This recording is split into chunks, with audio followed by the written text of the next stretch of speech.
So, today I went to my locals like I usually do, but this time I was actually participating in a tournament they have, which is like really cool, I think.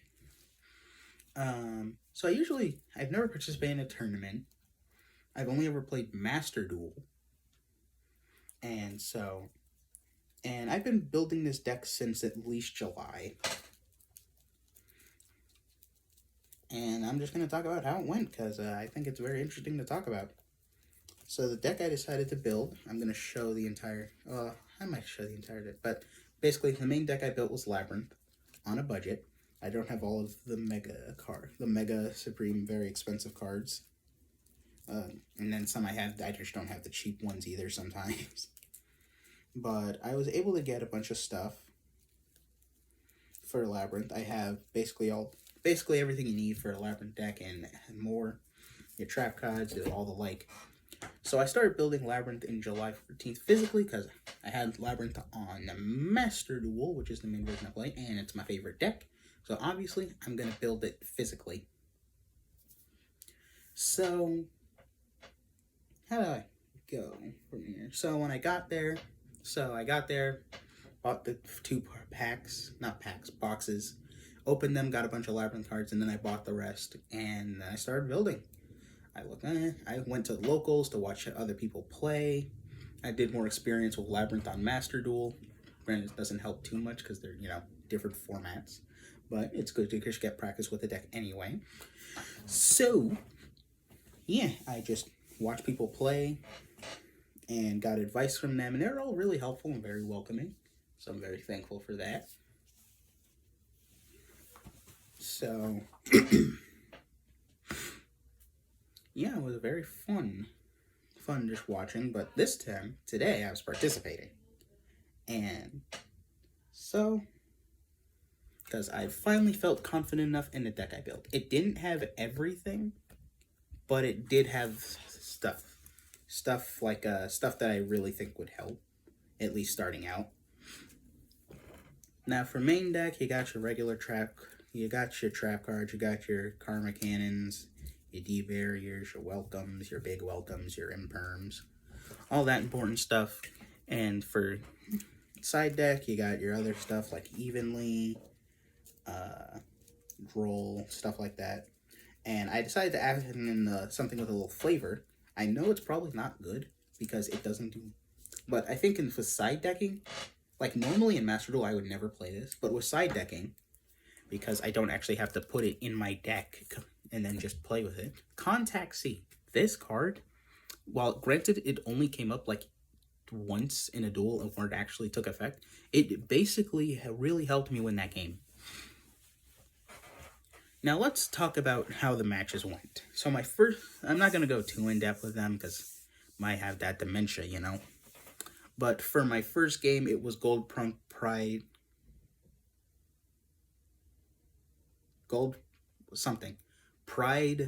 Punk, whatever, armor. It has those Xyz armor cards and Pride cards was on Punk. And that was pretty much a wash. They just generated so much stuff, and this was my first round of the day, so, that was just a wash. I tried it. I tried playing. It went fine. They just out-resourced me. Now, for the second game, I was fighting against the Jack Atlas structure deck, which has like a modified version of it, so it has all those really strong cards. Like, Jack Atlas structure deck is really strong. And it was a neat back and forth. Game one, I lost that one because of that one Supreme Hot Calamity thing, and basically just prevented me from playing for a turn, and I just lost the game from there. Then game two, I ended up winning because I filled D barrier twice. I will fully admit that is the entire reason I won, because I just didn't let him play at all and drew any of his special plays. And for game three, I was able to attack him first, and he started playing a bit, but then lost to time because he had less life points than me. He could have won because he definitely would have started a combo, but yeah. For game three, it was Phantom Knights with the Horus cards, and that was just a complete wash. I fought like one other Phantom deck in my life, and that just, and I have no idea. I didn't know what the horse cards did, so that was just a complete wash. On an unrelated note, I also bought some Age of Overlord packs, and I didn't get anything good from them, but just wanted to point that out there. I do love this guy, though. He's cool. He reminds me of Eldritch. Then for Game 4, I was fighting Rika Sun Avalon. And this one was weird. Like, this is the one game where Contact C actually came up. And basically, I had a lot of points where I should have lost, but my opponent was making a lot of misplays. And so, like, I lost Game 1, won Game 2 and 3. Because he scooped on Game 3, and he was just really frustrated. So, not the best mindset to play Yu-Gi-Oh! And so, yeah, he saw that and, just scooped. Now, for Game 5, which is the final game, I wanted to end the day on a win, but I was fighting Tearlament and Horus, a match that I don't think Labyrinth does very favorably against. And I just could not keep up with this. He was activating a bunch of cards. And I was just like, yeah, you're good. The annoying thing was the frickin' Kelbecks and the Agito. Oh my. Kelbeck, Agito, Medora. And yeah, he was just doing so much. And I could not keep up with any of it. I tried holding my own. But every single time he just dismantled my board very easily. I did put Contact C, but he just linked it away. Oh yeah, and I also forgot to mention, but I'll get back to it later. So in the game 2, it was really down to the wire for me. So I was able to activate Backjack and Welcome and my Stove, Vitorbi, and I thought I was going to be able to do something, and then I forgot about Keldo. And he shuffled 3 back into the deck, and that was just game, because I couldn't do anything else.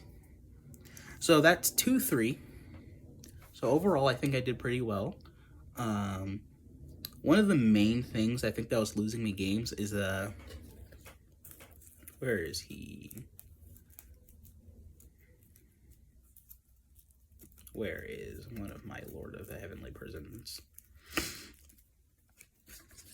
Yeah, this guy. Lord of the Heavenly Prison. I keep forgetting that when you special summon using a set card, you can also set a spell or trap directly from your deck. I keep forgetting about that. And that could be really helpful in some circumstances. And it also doesn't help that I kept forgetting that, yes, I have the graveyard effects of the IKEA stuff. So, yeah, I think I gotta do that. And as for cards I want to add for it, obviously the Age of Overlord stuff, because that stuff is just busted.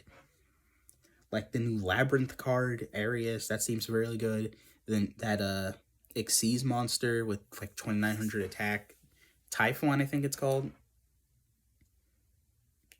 And maybe some other cards I want to add to it. I doubt this will get any traction at all, but if anyone does see this video and like plays Yu-Gi-Oh! Competitively, like the TCG, any recommendations are welcome.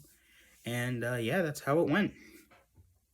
I hope to do better next time, and yeah, I think I did pretty well though. Oh yeah, and SP Little Knight, that card exists, and it's very strong and very cool. Did basically lose me against the tier, and I'm pretty sure only 2 people had it, but yeah, SP Little Knight's cracked as hell, Jesus Christ. So yeah, this was a person who's only played Master Duel going to a locals tournament for the first time. Yeah, that's all I wanted to do. I'll show the deck list at the end, which is right now. Now I'll be recording, showing off the deck list. Now, pardon me if this is shaky, I'm using one hand and not a camera stand, which would make this very easier. But let's show it. Alright, so first things first, we got 2 Ash. I like using 2-ofs. I don't know if it's bad or not, but I like 2-ofs because I don't draw, like, it stops the chance of drawing all 3 or 2. And it's like, if I draw 2 Ash, that's a brick if I have 3, because I only need 1 Ash in hand, because I can only use 1 Ash in hand for that turn. So I like using the 2-of. 2 Dogmatica Punishment, because I have extra deck monsters that send that have graveyard effects, and that helps helpful. It didn't really come up much because they summoned a lot of very strong monsters I couldn't do much against. So yeah. 2 Lady, obviously. You could run 3, but 2 Lady is less of a brick, I'm pretty sure. 2 Imperm, because it's a trap card that you can search, and it's a free negate. Well, not a free. Well, yeah, it's just a negate. 3 Chandeliers, because you'll want to get your Labyrinth cards. 1 of Bestial Dry Swarm. And yeah, this one's just strong, so yeah.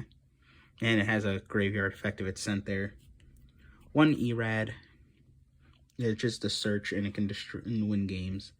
D-Barrier, 2 D-Barrier, because if you activate it and you call the right thing, you win games. Lovely. Lovely is a... I'm not sure how to feel about Lovely, because it does happen a lot where even if you run 1 of Lovely, you still draw into her very often for some reason. Which is like a dead card in your hand that you can't use at all. And is pretty terrible if you draw into it. But she is still good because she has a revive effect, and a pop effect. So like I still want to play her in it. But I'm pretty sure there might be a couple of Labyrinth builds that don't play with Lovely. I don't know too much about that.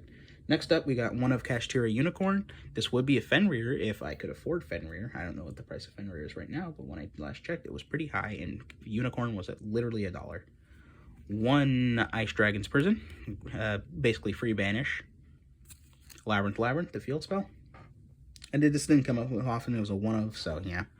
I didn't really want to grab it often. You don't really need to grab it. In fact, some decks don't even play with the field spell. 3 Big Welcomes, because it's literally just basically our strongest card. Destructive Durma Karma Cannon for getting rid of untargetable towers. 2 Lord of the Heavenly Prison to protect my back row. 3 Welcomes. Basically, it was less strong Big Welcome. 3 Ariana, our Searcher. So that's pretty strong. And 3 Stovey Torby. Because, once again, we want to pitch it to get our Labyrinth Trap cards, and 2 Backjacks as pitch material. So yeah, that's the deck list for the main deck, and now moving on to the extra deck and side deck stuff. Now for the extra and side decks. Now for the extra, I played 3 Mereologic Aggregators, because their Send to Graveyard effect can negate a card on the field, and 1 Natis, because she can pop a card when sent to the graveyard. And that's my entire extra deck. Does it need work? Yes, it does. Yeah, I could add a lot more to this, but I'm not really sure what else besides the Typhon, whatever it's called. So yeah, those are all of the extra deck monsters. Now on to the side deck. This is interesting. I played... dang it, I forgot to do this off camera. 3 Contact Seas. This was the spice that basically won me the game for Rika. It was strong.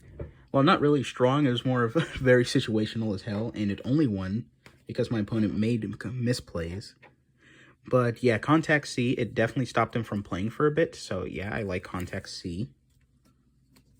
What else did I have? I had a single droll. I don't know why I only ran 1, because I would probably... I probably should have had more, because I definitely could have stopped some games where I lost. What else? 2 anti-spell fragrances to stop spell cards. Not really much to that besides that. Spellbound. This only came up once, and it did stall for a turn. Didn't do much else, though. Labyrinth Setup, in case I want to get cards back from the graveyard or banish, and I don't have Lovely. What else? Deck Devastation Virus. Basically a different version of Erad. Kaiju. Book of Eclipse. Another Kaiju. Compulse and Evenly, and another Evenly. And yeah, that's basically everything. Yeah. I hope you guys enjoyed. If you have any advice to leave and you play, like I said, I don't think this will get any traction, but yeah, if you do it, then cool. Leave your advice. See ya.